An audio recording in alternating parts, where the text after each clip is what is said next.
성도 여러분 안녕하세요. 날씨가 많이 추워졌습니다. 올해 첫 한파주의보가 내려졌었는데 잘 지내고 계시죠? 추운 날씨에 몸과 마음이 움츠러드는 오늘이지만 우리 안에 주님의 사랑으로 이 계절이 따뜻한 성탄의 계절이었으면 좋겠습니다. 비록 추운 날씨지만 주의 말씀을 향한 우리의 열정은 더욱 뜨거워지기를 소망하며 2020년 12월 15일 화요일 큐티 방송을 시작하겠습니다. 먼저 기도하겠습니다. 고마우신 하나님, 오늘도 묵상의 시간을 허락하시니 감사를 드립니다. 추운 날씨로 몸과 마음이 모두 움츠러들어도 주님의 말씀을 향한 우리의 열정은 식어지지 않도록 주님 함께하여 주시옵소서. 이 시간 임재하여 주셔서 하나님의 말씀과 더욱 가까워지는 꿀송이보다도 달콤한 말씀의 은혜를 얻게 하여 주시옵소서. 감사를 드리며 예수님의 이름으로 기도합니다. 아멘. 오늘 묵상할 말씀은 역대상 27장 25절부터 34절까지의 말씀입니다. 함께 읽도록 하겠습니다. 아디엘의 아들 아스마웻은 왕의 곳간을 맡았고 우시아의 아들 요나단은 밭과 성읍과 마을과 망대의 곳간을 맡았고 글룹의 아들 에스리는 밭가는 농민을 거느렸고 라마 사람 시므이는 포도원을 맡았고 스밤 사람 삽디는 포도원에 솟한 포도주 곳간을 맡았고 게델 사람 바알 하나는 평야의 감람나무와 뽕나무를 맡았고 요아스는 기름 곳간을 맡았고 사론 사람 시드레는 사론에서 먹이는 솥대를 맡았고 아들레의 아들 사밧은 골짜기에 있는 솥대를 맡았고 이스마엘 사람 오빌은 낙타를 맡았고 메로노 사람 예드야는 나귀를 맡았고 하갈 사람 야시스는 양떼를 맡았으니 다윗 왕의 제단을 맡은 자들이 이러하였더라. 다윗의 숙부 요나단은 지혜가 있어서 모사가 되며 서기관도 되었고 학모니의 아들 여히엘은 왕자들의 수종자가 되었고 아히도벨은 왕의 모사가 되었고 아렉 사람 후세는 왕의 벗이 되었고 분하야의 아들 여호야다와 아비아달은 아히도벨의 뒤를 이었고 요압은 왕의 군대의 지휘관이 되었더라. 아멘. 어제 묵상한 말씀이 다윗의 상비군 조직과 행정 조직의 명단이었다면 오늘은 다윗 왕의 재산을 관리하는 왕실 재정 관리들의 명단으로 시작합니다. 다윗은 자신의 곳간과 포도원 그리고 각종 나무와 가축 등을 담당할 관리를 세워서 그들을 통해 자신과 자신의 집의 재정을 돌보도록 했는데요. 그런데 이것은 조금 특별한 의미를 갖습니다. 고대 근동지방의 일반적인 왕실의 재정관리 방법은 대개 국민 세금으로 충당되었기 때문에 백성들을 도탄에 빠뜨리기가 쉬웠죠. 왕실의 재정을 위해서 무리한 조세를 부과한다든지 혹은 백성들의 재산을 강탈하는 등의 그러한 일들이 빈번히 일어났었던 것입니다. 그러나 다윗 왕은 왕실의 재정을 왕의 지위를 이용해 함부로 백성의 재산을 늑탈하거나 또 자신의 필요에 따라 함부로 조세를 부과하지 않고 자기에게 할당된 기업을 통해서 얻은 산물로 충당한 것으로 보입니다. 그러니까 이 기록은 다윗 왕이 자신의 권력을 자신의 것으로 생각하지 않음을 반증하고 있는 것인데요. 다윗은 자신의 역할이 곧 백성들을 위한 봉사의 자리로 하나님께서 위임하신 것임을 알고 있었습니다.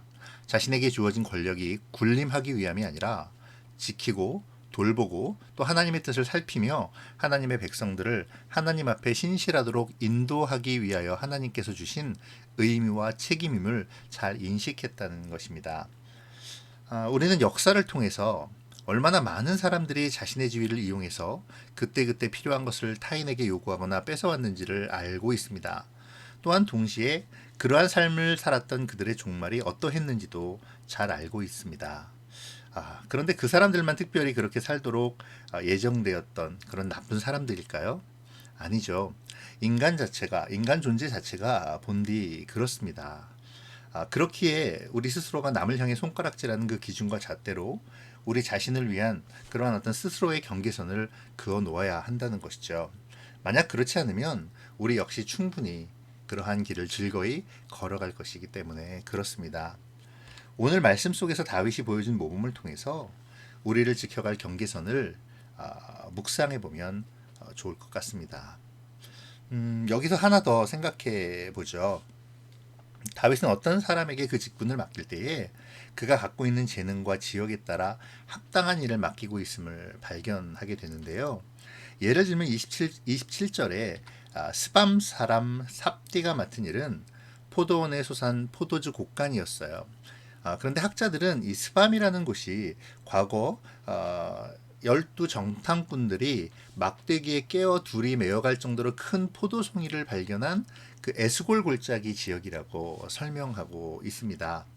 또 30절에 보면 낙타를 맡은 사람 오빌이 이스마엘 사람이라고 소개되고 있는데 당시의 이스마엘 사람들은 낙타를 아주 잘 다루었다고 하죠. 이렇듯 명단에 소개된 사람들과 그들이 하는 일은 그들의 출신 지역이나 혹은 달란트에 따라서 할 일들이 잘 분배되고 있음을 나타내주고 있습니다. 이렇듯 각 분야에서 잘 감당할 수 있는 사람을 세우고 또 그들은 각 분야에서 묵묵히 자신의 일을 감당했어요. 감당할 때에 그 공동체가 든든히 세워짐을 볼 수가 있습니다. 이 시간 우리가 세워야 할 공동체를 생각하면서 나의 달란트를 묵상해 보는 것도 좋을 것 같습니다. 그 다음 34절까지의 명단은 다윗의 주변 인물들로 정치나 정책이나 전쟁에서 올바른 결정을 내릴 수 있도록 도와주는 자문관들의 명단이죠. 우리는 이 부분을 통해서 아무리 위대한 사람이라 할지라도 혼자서 판단하고 또 혼자서 일해가고 해결해 간 것이 아니라는 사실을 바라보게 됩니다. 혼자 충분히 할 수 있을 것 같아도 때로는 도움을 받아야 하고 비록 쓰디쓴 비판의 말이라 할지라도 주위 사람의 조언을 들어야 할 때가 있습니다. 경청해야 한다는 것이죠.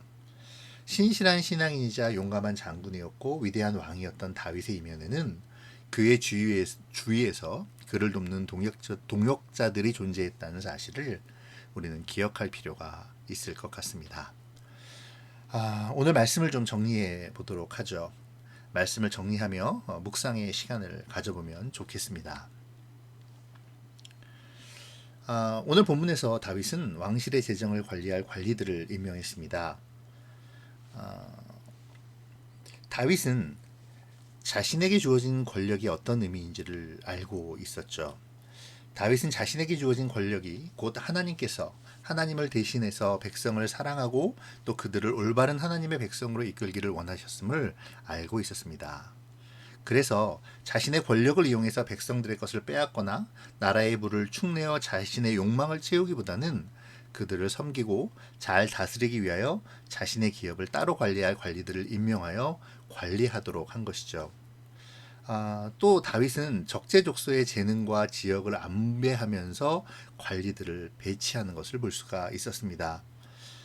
설사 그 분야의 전문가라면 이방인 출신이라도 등용하기를 주저하지 않았던 모습을 볼 수가 있었죠.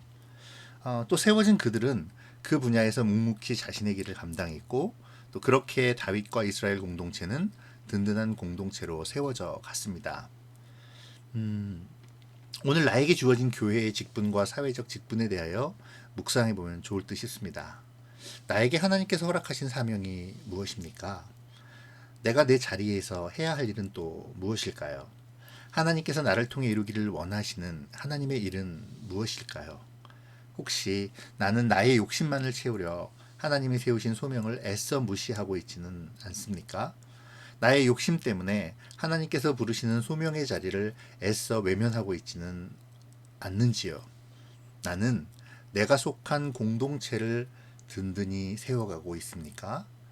오늘 나의 소명과 사명을 묵상해 보면 좋겠습니다. 두 번째로 다윗은 정치나 정책이나 전쟁에서 올바른 결정을 내릴 수 있도록 도와주는 자문관들을 세웁니다. 다윗의 주변 인물들은 다윗을 도와 나라를 다스리는 데 협력했죠. 다윗은 또 자문을 받는데 인색하지 않고 권력을 나누는데 또 다른 의견을 듣는 데에 주저하지 않았습니다. 자문받기를 마다하지 않은 다윗을 보면서 우리 경청에 대해서 한번 묵상해 보면 좋을 듯 싶습니다. 나는 나의 권리와 주장을 폄에 앞서서 신앙의 동역자들의 말에 귀를 기울이고 있는지, 또 나는 신앙과 삶에 있어서 하나님의 마음으로 조언해 줄 동역자가 있는지, 그리고 무엇보다 하나님의 음성에 귀를 기울이고 있는지 한번 생각하면서 묵상해 보면 좋을 것 같습니다. 다윗은 유능한 인물들을 적재적소에 등용하며 왕국의 체제를 조직해 나갔습니다. 말년에 다윗이 이렇게 종교적인 분야와 또 이스라엘의 일반적인 분야까지 조직을 완전히 정비한 이유는 그의 아들 솔로몬에게 안정된 나라를 물려줌과 동시에 솔로몬으로 하여금 하나님을 위한 성전을 건축할 수 있는 모든 기반을 닦아주기 위함이었습니다. 다윗의 삶의 시선과 방향은 언제나 하나님을 향해 있었죠. 백향목의 궁전에 사는 것을 늘 하나님께 죄송하게 여기며 살아가던 다윗. 세월이 지날수록 하나님을 향한 사랑이 더욱 뜨거워져 갔던 다윗. 그럼에도 가끔은 자신을 드러내고 싶어 했던 연약한 인간의 모습을 보였던 다윗. 자신의 잘못을 깨닫고 회개하며 하나님께 나아가는 다윗. 비록 자신의 손으로는 성전을 짓지 못함에도 불구하고 성전을 지을 모든 기반을 닦아가는 다윗. 하나님께서 사랑하지 않을 수 없는 사람이었습니다. 우리의 나날도 그랬으면 좋겠네요. 날이 가면 갈수록 하나님을 향한 열정과 사랑이 더욱더 깊어져가는 그러한 오늘들을 살아가는 우리가 되었으면 좋겠습니다. 기도하겠습니다. 고마우신 하나님, 오늘도 말씀과 가깝게 하시니 감사드립니다.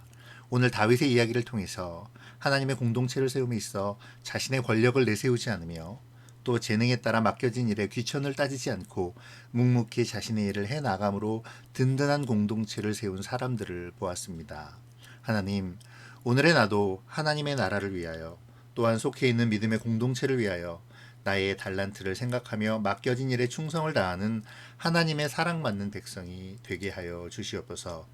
우리의 나날이 더욱 하나님을 향한 열정과 사랑이 깊어지게 하시고 좋은 믿음의 동역자들을 세워주셔서 서로 힘이 되며 함께 주를 향하여 나가는 귀한 믿음의 공동체를 이루게 하여 주시옵소서. 감사를 드리며 예수님의 이름으로 기도드립니다. 아멘.